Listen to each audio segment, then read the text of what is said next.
Hello, Assalamu alaikum. It's me, Afsana Khan, and today it's my first lecture. In today's lecture, we'll discuss about many topics.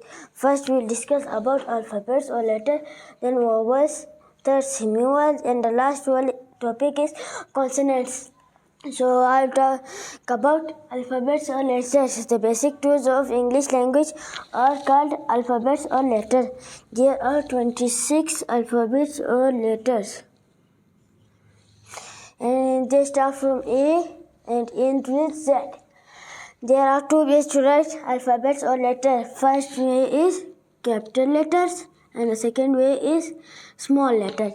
The capital letters are written with black marker and the small letters are written with blue marker. Let's move to the vowels. There are 5 vowels.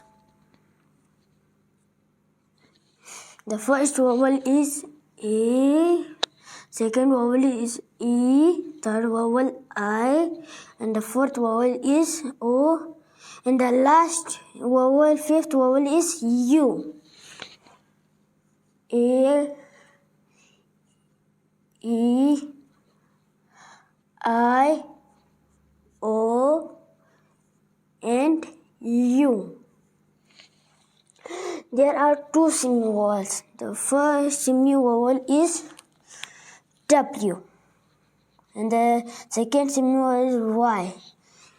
And the remaining all alphabets are called consonants, such as B, C, D, F, G, H, J, K, L, M, N, P, Q, R, S, T, X, V, Z. These all are consonants.